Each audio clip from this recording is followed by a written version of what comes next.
AITA for telling a coworker that I'll go to HR if they keep pushing the Christmas adopt a family on me. At my job, we have this annual holiday tradition where the office adopts a family for Christmas.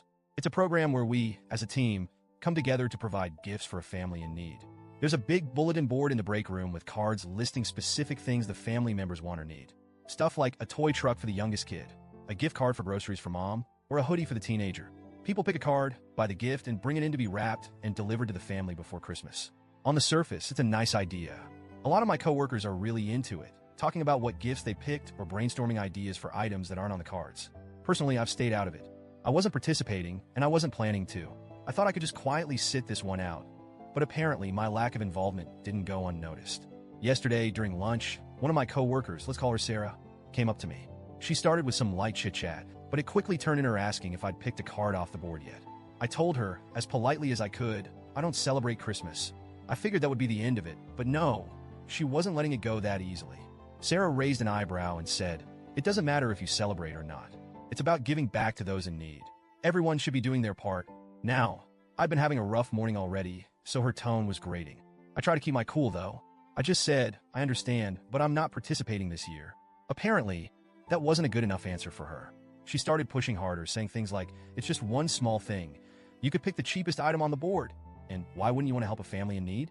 It's not like it costs that much." She even threw in a guilt trip about how we're so lucky to have what we do, and it's selfish not to give back. At this point, I was done, but I didn't want to lose my temper, so I tried to deflect. I said, "If you feel so strongly about it, maybe you could grab an extra card." Her face immediately changed. She rolled her eyes and said, "You don't have to be such a Grinch about it." That was the breaking point for me. I looked her straight in the eye and said, "If you keep harassing me about this, it's going to become an HR issue." My voice was calm, but I meant every word. Sarah got flustered and walked off in a huff. I thought that was the end of it. Spoiler, it wasn't. Later that day, I overheard Sarah and a couple of others talking about me in the break room. They didn't realize I was nearby. I heard things like, "I can't believe she's refusing to help. It's just so heartless. And what kind of person doesn't want to give back during the holidays?" Hearing that stung. I know I don't owe anyone an explanation, but being painted as some cold-hearted Scrooge hurt more than I expected. They don't know my story. They don't know why I don't celebrate Christmas, and they definitely don't know why programs like Adopt a Family leave a bad taste in my mouth. But since you're here reading this, I'll tell you. I grew up extremely poor, and when I say poor, I don't mean tight budget poor. I mean barely surviving poor. Holidays like Christmas and Thanksgiving weren't magical for me and my siblings. They were just reminders of how little we had. Thanksgiving? Just another day. We couldn't afford turkey or fancy sides, so dinner was whatever cheap food we had on hand. Sometimes, we'd get dragged to a relative's house where they'd have a feast, but that wasn't much better. Sitting there, watching my cousins eat their fill while we were too embarrassed to take more than a small serving. It was humiliating. Christmas was worse. We never had a tree. No lights. No stockings. And definitely no presents. Waking up on Christmas morning to nothing but silence was the norm for us. My younger siblings would cry from disappointment, and I had to be the strong one, pretending it didn't bother me. But it did. A lot. Eventually, my mom started signing us up for programs like the one my job is doing now. Adopt a Family, toy drives, you name it. She wanted to give us at least a little piece of the holiday magic we were missing.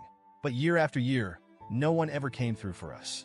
No gifts, no visits, nothing. Every time, we were left wondering if this would finally be the year someone cared. It never was. And the rare times we did go to a relative's house on Christmas, it was torture. Watching my cousins tear through piles of gifts while we sat there empty-handed, hearing them ask, "What did you get for Christmas?" and trying to decide whether to lie or admit the truth. Those memories are burned into my brain. As I got older, I promised myself that I'd never rely on those kinds of programs again. No one cared about my family back then, so why should I care now? It might sound harsh, but that's the reality I grew up with, and it shaped how I view the world. My priority now is making sure my family never has to feel that kind of hurt again. My nieces and nephews, they'll never wake up to an empty Christmas. They'll never feel the way we did. That's where my energy and money go, not to strangers on a bulletin board. After hearing Sarah and the others gossiping about me, I felt this wave of anger and sadness. They don't know me. They don't know my story, but they're so quick to judge. And honestly, it's frustrating how people act like these holiday charities are the ultimate moral high ground. Like if you don't participate, you're automatically a bad person. Let me be clear. The family my job adopted will still have a great Christmas. Half the board is already empty, and people are tripping over themselves to help. My one contribution wouldn't make or break their holiday. But because I'm not participating, I'm suddenly the office villain? It's ridiculous. Also, let's be real, most people only care about giving back during the holidays. Where's that energy in March or July? Struggling families don't just need help in December. But sure, let's all pat ourselves on the back for buying a $10 Walmart gift card and call it a day. Look, I know I could have handled the situation better. Maybe I shouldn't have threatened HR. But in the moment, I felt cornered. Sarah wouldn't let it go, and I was tired of explaining myself. At the same time, I'm not sorry for standing my ground. People need to understand that not everyone celebrates Christmas, and not everyone has the same relationship with these kinds of programs. It's not their place to judge or pressure others into participating. If someone wants to help, great, but if they don't, for whatever reason, that choice should be respected. So yeah, let me know. Am I the jerk here? Or do I have a point?